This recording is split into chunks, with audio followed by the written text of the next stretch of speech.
नमस्कार। यूपी के मुख्यमंत्री योगी आदित्यनाथ क्या सत्ता से बाहर होंगे?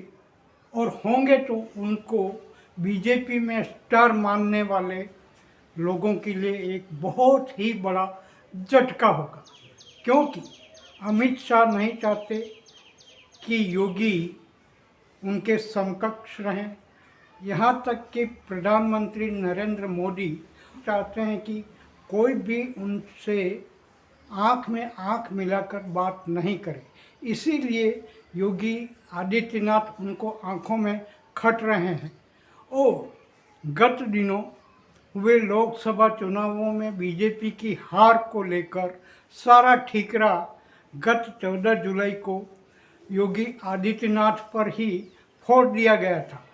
इन दिनों यूपी के डिप्टी सीएम दिल्ली में थे और वो लौट भी आए हैं। इधर योगी आदित्यनाथ राज्यपाल से मिलने पहुँचे और कयास ये लगाए जा रहे हैं कि योगी आदित्यनाथ इस्तीफा देने वाले हैं। फिर क्या हो रहा है, क्या नहीं हो रहा है, इसी पर एक पूरा विश्लेषण देखिए। योगी जाएंगे या बचेंगे? उत्तर प्रदेश की राजनीति आजकल यहाँ पहुंच गई है कि एक तस्वीर भी अगर आ जाए तो चर्चाओं का बाजार गर्म हो जाता है। उत्तर प्रदेश की राजनीति वहां पहुंच गई है जहां से कुछ भी समझ में नहीं आ रहा कि मुख्यमंत्री बदले जाएंगे या वही रहेंगे। केशव प्रसाद मौर्य का नाम बार बार इस पॉलिटिक्स में क्यों उभर कर सामने आ जाता है कि वो अगर दिल्ली आ गए और एक तस्वीर वीडियो आ गई कि वो मुख्यालय से मिलकर निकल रहे हैं तो पूरे उत्तर प्रदेश की सियासत में चर्चा गर्म हो गई। ये क्या है केशव प्रसाद मौर्य की राजनीतिक स्थिति? आज के वीडियो में इसकी 3 बिंदुओं पर विश्लेषण करेंगे और यह भी समझने की कोशिश करेंगे कि केशव प्रसाद मौर्य ने संगठन सरकार से बड़ा है कह करके क्यों हलचल मचा दी और इसके पीछे की पूरी कहानी क्या है। संगठन सरकार से बड़ा है, यह भी समझने की कोशिश करेंगे कि किसको कहा योगी आदित्यनाथ ने कि जो उछल रहे हैं उनको भी शांत कर दिया जाए और जो लोग उछल कूद करने का कुत्सित प्रयास कर रहे हैं, मुझे लगता है इनको दोबारा उछल कूद करने का अवसर ही नहीं मिल पाएगा।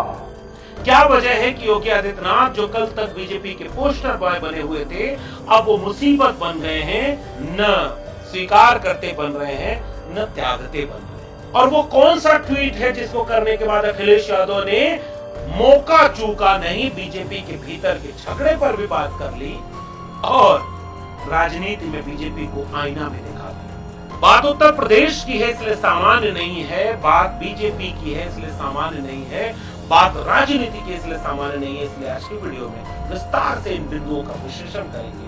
आखिरी तक आपको भी समझ में आ जाएगा कि उत्तर प्रदेश में क्या होने जा रहा है। तो देखिए, राजनीतिक विश्लेषक का काम होता है कि वो बाबा की तरह पर्ची बनाकर भविष्य नहीं पढ़ता, नेताओं को भविष्य नहीं बता सकता, आकलन करता है अपने अनुभव के जरिए, अपने राजनीतिक दृष्टिकोण के जरिए और जो भी वर्तमान में चल रही परिस्थितियां हैं उसको एक एक करके सिरे से सिरे को जोड़ करके किसी दिशा में उसकी व्याख्या करने की कोशिश करता है कि अगर वर्तमान परिस्थितियां इस दिशा में चली तो ये आगे कौन सा रूप अख्तियार कर सकती हैं।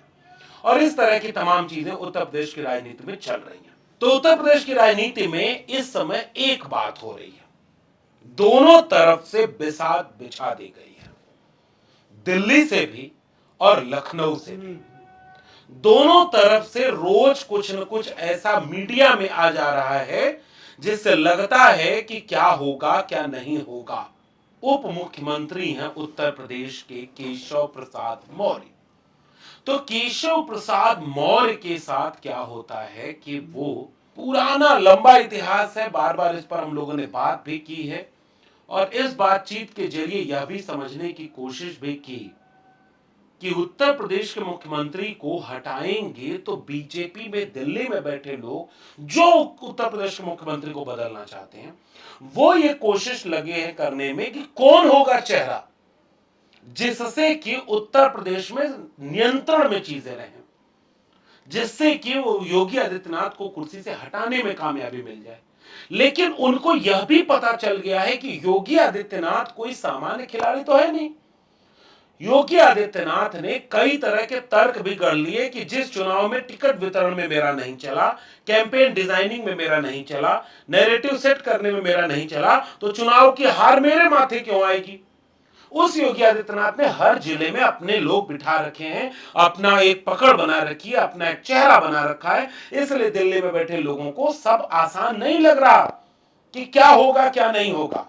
इसलिए बेहतर तो देखिए जो इस खेल में शामिल है वही बता पाएंगे, लेकिन हम एक आकलन करते हैं कि कैसे चीजें बाहर आ रही। अब उस आकलन में क्या है, इस सब कवायद में एक नाम बहुत तेजी से उछला, वो है केशव प्रसाद मौर्य का। क्योंकि दिल्ली में बैठे लोगों को यह लगता है कि उत्तर प्रदेश की राजनीति में, इसके कई वजह, 2-3 बिंदु हैं जिसके जरिए मैं आपको समझाने की कोशिश करता हूं कि केशव प्रसाद मौर्य की भूमिका इतनी बड़ी क्यों हो गई कि अगर वो लखनऊ में कैबिनेट की बैठक में शामिल न हो, अगर वो दिल्ली 2-4 दिन ज्यादा रुक जाएं चुनाव जीतने के बाद, शपथ ग्रहण के बाद, अगर वो दिल्ली से जा करके उत्तर प्रदेश की समीक्षा बैठक में एक वाक्य बोल दें कि संगठन सरकार से बड़ा होता है, तो इस बात की कितने गहरे नेतार्थ निकाले जा सकते हैं। मीडिया में एक खबर चल रही है कि ऐसी 2 पोस्ट उन्होंने की।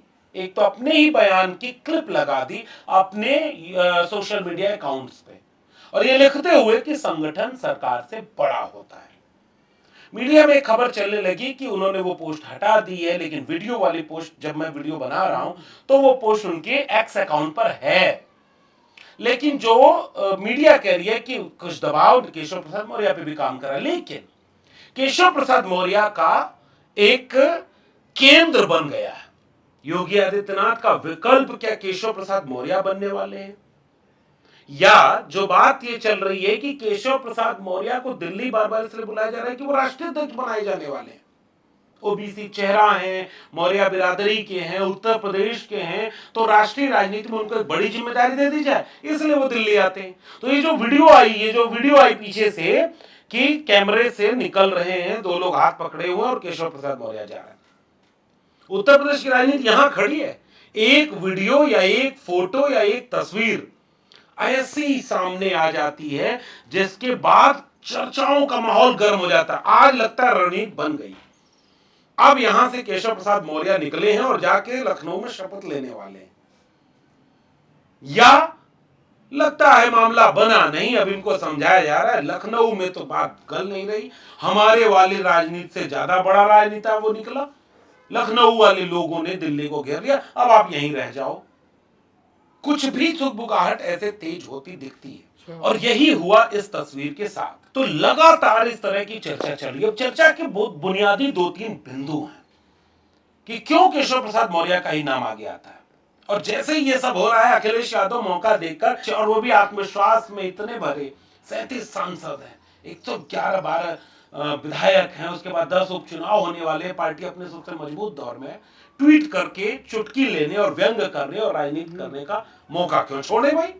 अखिलेश यादव ने एक शानदार ट्वीट किया, भाजपा की कुर्सी की लड़ाई की गर्मी में उत्तर प्रदेश में शासन प्रशासन ठंडे बस्ते में चला गया है। तोड़ फोड़ की राजनीति का ये सबसे महत्वपूर्ण बिंदु है जो अखिलेश यादव ने उठाया है। तोड़ फोड़ की राजनीति का जो काम भाजपा दूसरे दलों में करती थी, अब वही काम वो अपने दल के अंदर कर रही है। इसलिए भाजपा अंदरूनी झगड़ों के दलदल में धंसती जा रही है। जनता के बारे में सोचने वाला भाजपा में कोई नहीं। और ये सच बात है कि वही बीजेपी जो दिल्ली में जो बैठे उसके बड़े ताकतवर लोगों ने जब चाहा शिवराज सिंह चौहान को हटाने में देर नहीं लगी, उन्हें येदियुरप्पा से लेकर विजय रूपाला को बदलने में कतई देर नहीं लगी, मनोहर लाल खट्टर को हटा करके वसुंधरा राजे सिंधिया को हटाने में, उत्तराखंड में मुख्यमंत्री बदलने में बिल्कुल नहीं इतना वक्त लगा, और न इतनी मीडिया में चर्चा हुई। आखिर क्या वजह है कि उत्तर प्रदेश में इतनी मीडिया में चर्चा होती?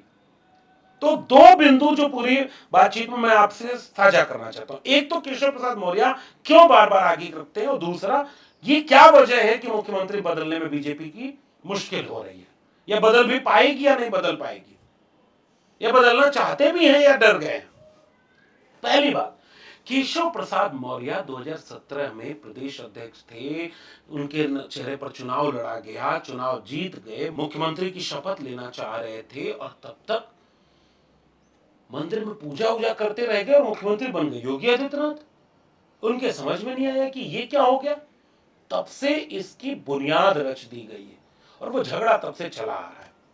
19 में कुछ झगड़ा सामने आया, 22 के चुनाव तक आते आते केशव प्रसाद मौर्य का बयान आने लगा कि नहीं भाई, कमल के फूल पर चुनाव लड़ा जा रहा है, मुख्यमंत्री चेहरा बाद में तय किया जाएगा। 22 में चुनाव जीत गए और फिर योगी आदित्यनाथ मुख्यमंत्री बन गए और वहीं एक गजब का विडंबना हुई कि खुद केशव प्रसाद मौर्य अपना चुनाव हार गए पल्लवी पटेल से। गड़बड़ होगी राजनीति। फिर भी सब कुछ चलता रहा और 2024 के बीच फिर सब कुछ वही तकड़म, दिल्ली लखनऊ झगड़ा, केशव प्रसाद मौर्य बीच में खड़े। तो दिल्ली से जो लोग हैं वो 24 में केशव प्रसाद मौर्य को इतनी बैकिंग देते हैं कि संगठन की बैठक में केशव प्रसाद मौर्य ये बोल देते हैं कि संगठन सरकार से बड़ा है। केवल बोला ही नहीं, ट्वीट किया, अपना भाषण लगा दिया, सब कुछ किया। अब जैसे लग रहा था कि लड़ाई यार या पार की चल रही है। और जैसे ये भाषण दिया, आपने सुना क्या कि कितनी तालियां बजी। ये बताता है कि ये केवल केशव प्रसाद मौर्य का मामला नहीं है, बीजेपी के घर के भीतर झगड़ा भारी हो गया और इसलिए उनके भीतर के नेताओं के बयान जो नेताओं के विरोध में हैं अपने ही दल के, वो मीडिया में तैरने लगते हैं और इस तरह पूरी की पूरी लड़ाई कई दिशा में खुल जाती है। तीसरी और आखिरी बात, क्यों केशव प्रसाद मौर्य का नाम बार बार आता है। उत्तर प्रदेश में अखिलेश यादव की पीडीए रणनीति काम कर गई। पिछड़ा, दलित और अल्पसंख्यक 37 सांसद जीत गए, संगठन मजबूत हो गया, पार्टी में आत्मविश्वास आ गया। ये बीजेपी के लिए चुनौती है और अगर बीजेपी के पास ओबीसी वोट बैंक खिसक गया या आधा भी हो गया तो बीजेपी सत्ता में कतई नहीं रह पाएगी और 27 का चुनाव बुरी तरह हारेगी। और ये बात मैं नहीं, जौनपुर वाले इस विधायक को आप याद है ना, ये विधायक खुद बोल चुका है कि पीडीए अगर हुआ तो 27 में हम सरकार में नहीं आ पाएंगे, दिल्ली वाले आकर संभाल लें। इसका मतलब यह है कि दिल्ली में बैठे बीजेपी के रणनीतिकार चाहते हैं कि मुख्यमंत्री योगी आदित्यनाथ को हटाकर एक ओबीसी के चेहरे के रूप में केशव प्रसाद मौर्य को आगे किया जाए, गैर यादव ओबीसी जातियों को फिर से एकजुट करके बीजेपी के साथ रखा जाए। इसलिए इनका चेहरा बार बार आगे किया जा रहा है। इसलिए ओम प्रकाश राजभर को तमाम नाराजगियों के बाद बीजेपी ने मंत्री बनाया। भले ही दिल्ली और लखनऊ में झगड़ा रहा और वो झगड़े के बावजूद देर में बने, लेकिन बने और बयान दे दिए उनके खिलाफ। भले उसके बाद संजय निषाद, अनुप्रिया पटेल चिट्ठी लिख देती हैं, दारा सिंह चौहान को मंत्री बनाना पड़ता है। ये दिल्ली की पॉलिटिक्स है जो ओबीसी लीडरशिप को उभारना चाहती है और ओबीसी लीडरशिप मुखर है बीजेपी के घर के झगड़े में भी। वहीं दूसरी तरफ योगी आदित्यनाथ घोर ओबीसी विरोधी छवि बना चुके हैं और अपनी जाति के हर जिले में ताकतवर लोगों को पैसा कमाया, ताकत दी और अपना ऐसा नेटवर्क किया कि दिल्ली को यह लगता है कि ये इतना आसान तो नहीं रहा कि हम योगी आदित्यनाथ को मुख्यमंत्री पद से हटा दें। इस तरह के तमाम समीकरण बनते चले जा रहे हैं और ये समीकरण दर्शाते हैं कि उत्तर प्रदेश की राजनीति सामान्य नहीं रही। लेकिन इन समीकरणों के चलते केशव प्रसाद मौर्य का बार बार नाम ऊपर आता है और इसलिए कोई एक तस्वीर भी अगर दिल्ली से आ जाती है तो चर्चा गर्म हो जाती है। योगी आदित्यनाथ क्या सोचते हैं? क्या बीजेपी उस योगी आदित्यनाथ को लेकर अब इतनी असहज हो गई जो उनके लिए कल तक पोस्टर बॉय बने हुए थे? जो योगी आदित्यनाथ 17 में अचानक मुख्यमंत्री बना दिए गए, हिंदुत्व के पोस्टर बॉय बन गए, बयानों से गर्मी शांत करने का तेवर दिखाने लगे। बहुत सारे लोगों को लगने लगा कि जो कट्टर हिंदुत्व चाहिए वो तो मोदी जी में भी अब नहीं दिखता, तो योगी जी में चाहिए। बीजेपी ने इसका लाभ लिया, आरएसएस ने इसका लाभ लिया और वही लाभ लेने वाले योगी आदित्यनाथ अब बीजेपी के लिए मुश्किल क्यों बन गए? ये बात सोचने वाली है और अगर मुश्किल बन गए तो सुनिए बयान योगी आदित्यनाथ का। जो 14, 17, 19, 22 पंचायत चुनाव, नगर निकाय चुनाव, उपचुनावों में बना रहा, यही मोमेंटम 2027 में भी बनेगा। 17 को याद किया, 19 को याद किया, 22 को याद किया, पंचायत चुनाव याद किया, नगर निगम याद किया, फिर 27 पर चले गए, 24 को स्किप कर दिया। इशारा यहां भी दर्ज था। और उससे बड़ा इशारा यहां दर्ज है जब वो कहते हैं कि 27 में जीतकर उन लोगों को शांत कर देंगे जो उछल कूद मचा रहे हैं। 2027 में भी बनेगा। और जो लोग उछल कूद करने का कुत्सित प्रयास कर रहे हैं, मुझे लगता है इनको दोबारा उछल कूद करने का अवसर ही नहीं मिल पाएगा। तो जिस योगी आदित्यनाथ का गर्मी शांत कर देने वाले बयान से बीजेपी लाभ लेती है, वही वाला बयान अब वो अपने पार्टी के लोगों के लिए अगर देने लगे तो क्या होगा? मिजाज तो मिजाज है भाई, इतना आसानी से चलता नहीं। तो कुछ चीजें गले में ऐसी अटकती हैं कि न उगलते बने न निगलते बने। उत्तर प्रदेश की बीजेपी का झगड़ा कुछ कुछ इसी दिशा में जाता दिख रहा है। इसलिए उन बाबाओं से जरूर पूछिए जो पर्ची बनाकर भविष्य बताते हैं, वही बता पाएंगे कि उत्तर प्रदेश मुख्यमंत्री बदलेंगे या नहीं बदलेंगे। केशव प्रसाद मौर्य दिल्ली जो घूम रहे हैं उससे मुख्यमंत्री बन जाएंगे या राष्ट्रीय अध्यक्ष बनेंगे, क्या होगा? क्योंकि राजनीति में कुछ भी स्थायी नहीं, और जैसे ही परिस्थितियां बदलती हैं, समीकरण बदल जाते हैं, विश्लेषण बदल जाता है। लेकिन सजग व्यक्ति नजर रखे। आप भी अगर नजर रखे हैं तो नीचे कमेंट बॉक्स में बताइएगा जरूर कि आपको क्या लगता है, ऊंट किस करवट बैठेगा।